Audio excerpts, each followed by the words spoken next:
हमारे चैनल पर आपका फिर से स्वागत है। हमने दुनिया भर की कई दिलचस्प जगहों पर कई वीडियो बनाए हैं और हमें उम्मीद है कि आपने उन्हें हमारे चैनल पर देखा होगा।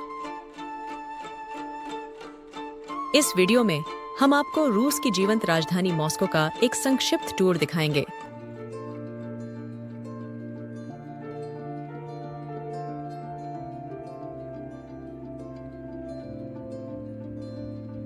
यह एक ऐसा शहर है जहां इतिहास और आधुनिक शक्ति का संगम है और जहां प्राचीन कैथेड्रल के बगल में कांच की ऊंची इमारतें खड़ी हैं। इस वीडियो में हम आपको मॉस्को की उन सबसे महत्वपूर्ण जगहों के बारे में बताएंगे जिन्हें पर्यटकों को जरूर देखना चाहिए।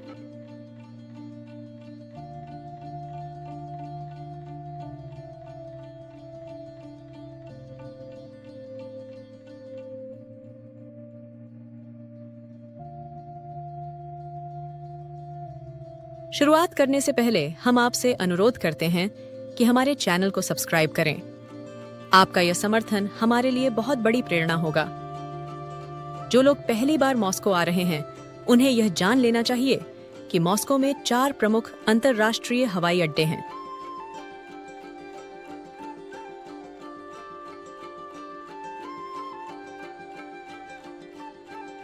हवाई अड्डे शहर के बाहरी इलाके में स्थित हैं, लेकिन रेल, मेट्रो और राजमार्गों से जुड़े हुए हैं।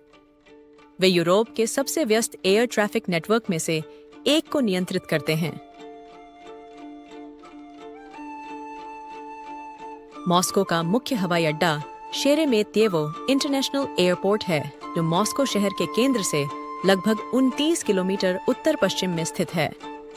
यह मॉस्को का सबसे बड़ा और सबसे व्यस्त हवाई अड्डा है और यह रूस की राष्ट्रीय एयरलाइन एरोफ्लोट का एक प्रमुख केंद्र है।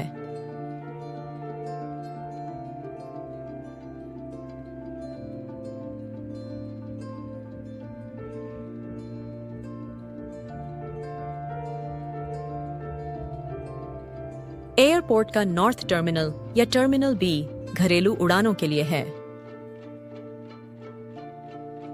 दक्षिण क्षेत्र में टर्मिनल डी, ई और एफ अंतर्राष्ट्रीय उड़ानों के लिए हैं।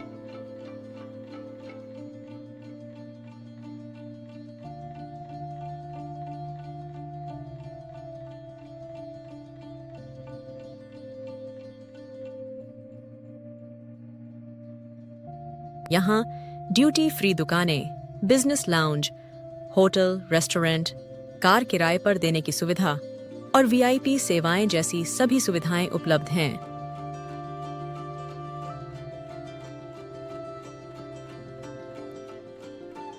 एरो एक्सप्रेस ट्रेन आपको हवाई अड्डे से लगभग 33 मिनट में बेलारूस की रेलवे स्टेशन ले जाएगी। हवाई अड्डे पर बसें और टैक्सी भी उपलब्ध हैं।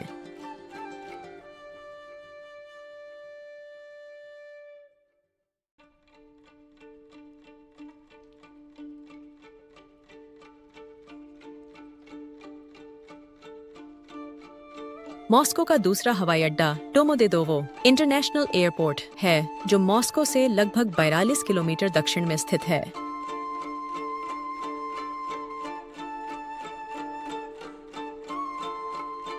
यह रूस के सबसे बड़े अंतर्राष्ट्रीय हवाई अड्डों में से एक है और यहाँ घरेलू और लंबी दूरी की अंतर्राष्ट्रीय उड़ानें दोनों संचालित होती हैं।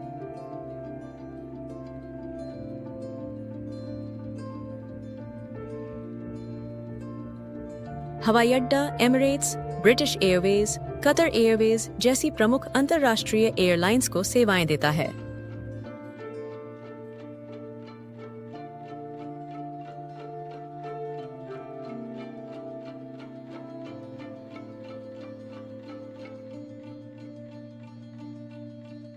एयरपोर्ट में एक बड़ा टर्मिनल है जिसमें शॉपिंग, रेस्टोरेंट, होटल, लाउंज और मेडिकल सेंटर हैं।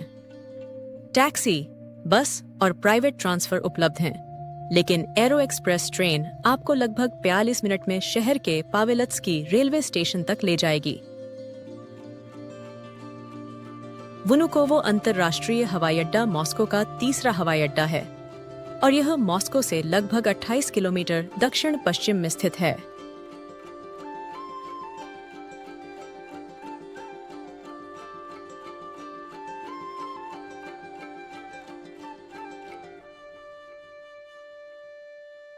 यह हवाई अड्डा घरेलू उड़ानों, चार्टर उड़ानों और कुछ अंतर्राष्ट्रीय सेवाओं के लिए लोकप्रिय है। इसका इस्तेमाल अक्सर सरकारी अधिकारी करते हैं। वनुकोवो हवाई अड्डा रूस के सबसे पुराने हवाई अड्डों में से एक है।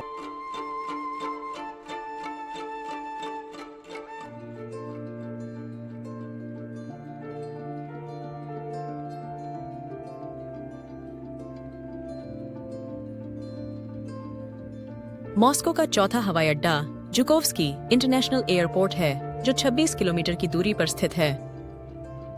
जब आप मॉस्को पहुंच जाएं और अपना टूर शुरू करने के लिए तैयार हो जाएं, तो पहले दिन का कार्यक्रम मॉस्को के दिल यानी रेड स्क्वायर और क्रेमलिन को देखने का होगा।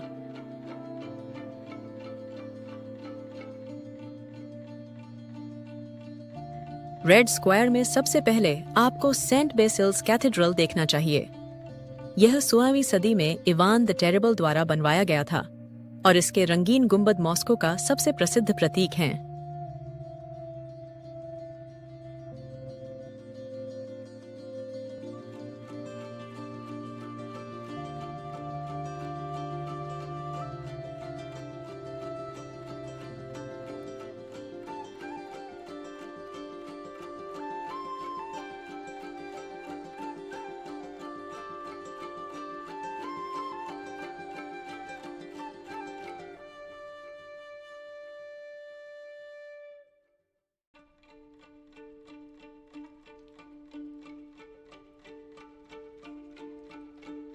सेंट बेसिल कैथेड्रल घूमने के बाद लेनिन के मकबरे पर जाएं, जहां लेनिन का शव संरक्षित रखा है, और सोवियत इतिहास के बारे में जानकारी प्राप्त करें।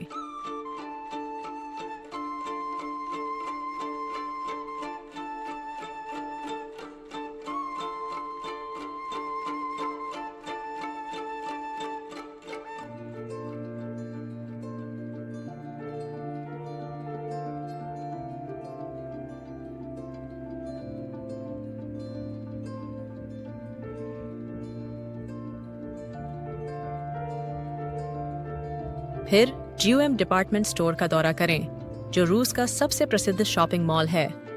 इसकी शानदार कांच की छत और लग्जरी बुटीक इसे और भी खास बनाते हैं।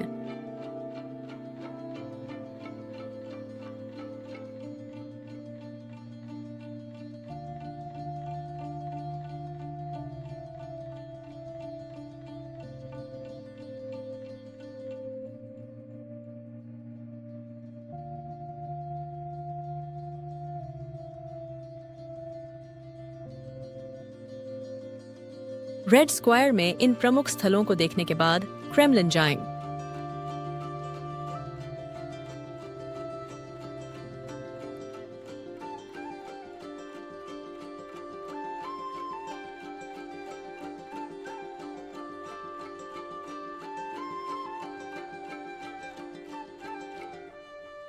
आर्मरी चैम्बर में मुकुट, सिंहासन, फबेरगे अंडे और शाही रथों का संग्रह देखें। आर्मरी चैम्बर के बाद कैथेड्रल स्क्वायर में जाएं, जहां आप डॉर्मिशन कैथेड्रल और आर्केंजल कैथेड्रल देख सकते हैं।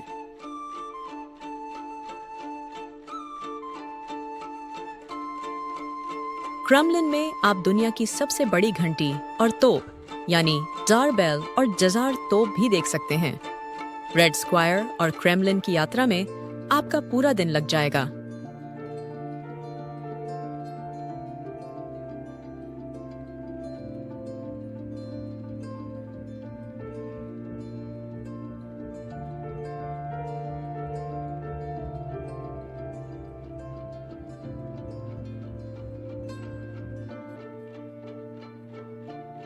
पहले दिन की शाम को आप रिवर क्रूज का प्लान बना सकते हैं।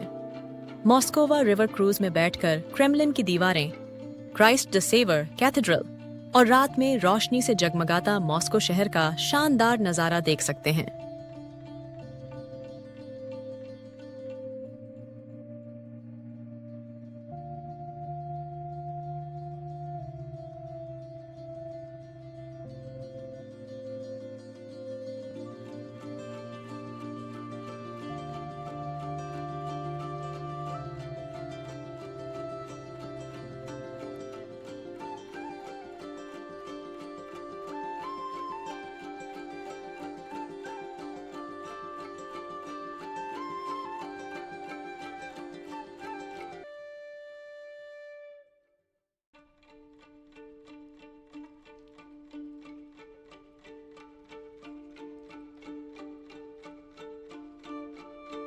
अपनी यात्रा के दूसरे दिन आप मॉस्को की सोवियत विरासत और शाही भव्यता का अनुभव कर सकते हैं। अपनी दिन की शुरुआत VDNKH एग्जीबिशन पार्क में जाकर करें।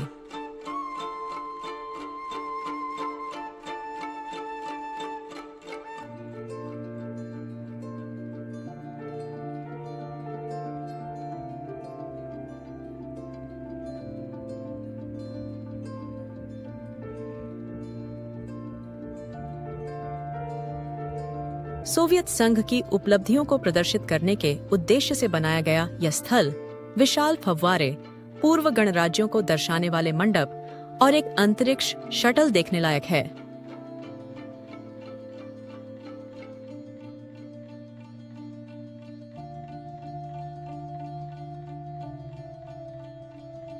कॉस्मोनॉटिक्स म्यूजियम रूस के अंतरिक्ष इतिहास को प्रदर्शित करता है। यूरी गागारिन, स्पुतनिक, चंद्र रोवर और कॉस्मोनॉट सूट।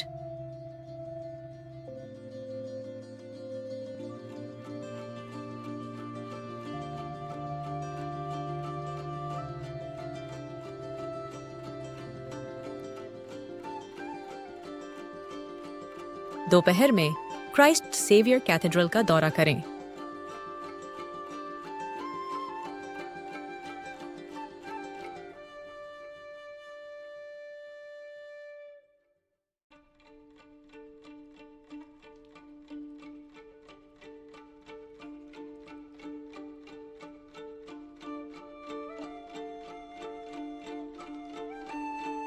सोवियत संघ द्वारा इसे ध्वस्त किए जाने के बाद 1990 के दशक में फिर से बनाया गया।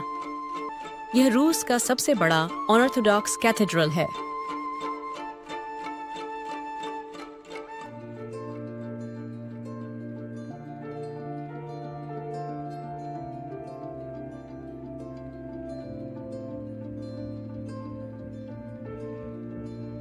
शाम में आप बोल्शोय थिएटर जाकर कोई बैले ओपेरा देख सकते हैं या मेट्रो टूर पर जा सकते हैं।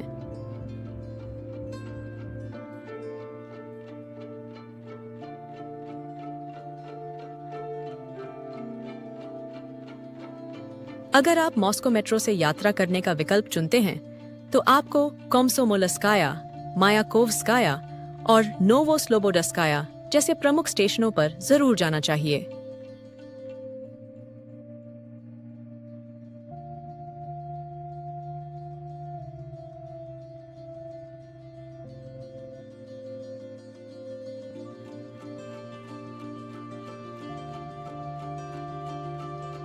अपने अंतिम दिन मॉस्को के आधुनिक रूप और कुछ छिपी हुई खूबसूरत जगहों को देखें।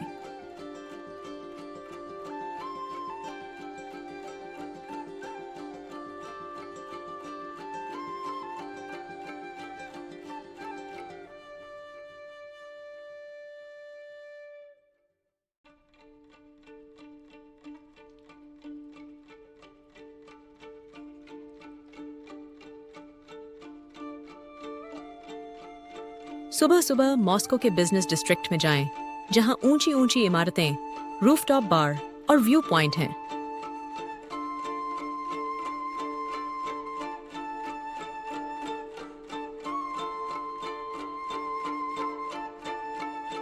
यह स्काईलाइन फोटोग्राफी के लिए एक बेहतरीन जगह है।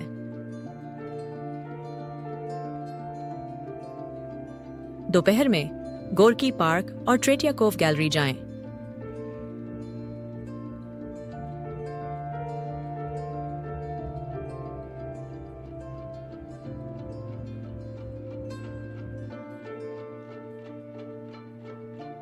ट्रेत्याकोव गैलरी में रूस के बेहतरीन कलाकृतियों का संग्रह देखें, जिसमें रेपिन और व्रुबेल जैसे रूसी कलाकारों की कलाकृतियां शामिल हैं।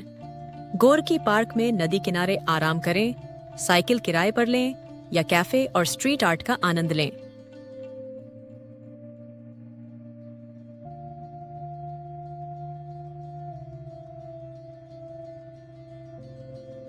शाम में इस्माइलोवो मार्केट जरूर जाएं।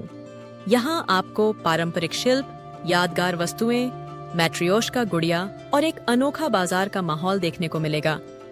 यह आखिरी समय में शॉपिंग करने के लिए एकदम सही जगह है। मॉस्को यात्रा के दौरान आपकी मदद के लिए कुछ लॉजिस्टिक्स और यात्रा संबंधी सुझाव। स्थानीय परिवहन के लिए मेट्रो एक अच्छा और सस्ता विकल्प है और एक यात्रा का खर्च लगभग 60 रूबल या 70 सेंट होगा। कब यात्रा करें, यह एक महत्वपूर्ण बात है।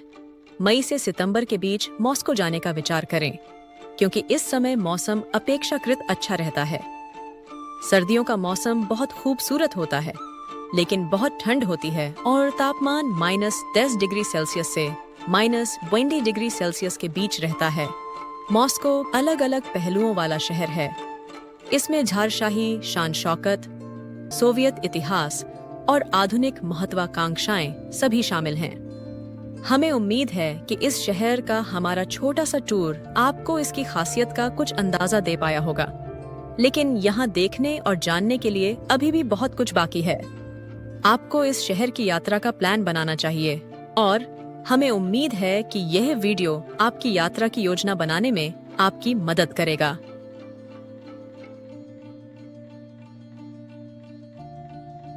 हमें उम्मीद है कि आपको यह वीडियो पसंद आया होगा। हम आपसे फिर से अनुरोध करते हैं कि वीडियो को लाइक करें और हमारे चैनल को सब्सक्राइब करें और हमारे चैनल पर अन्य दिलचस्प यात्रा वीडियो भी जरूर देखें। धन्यवाद।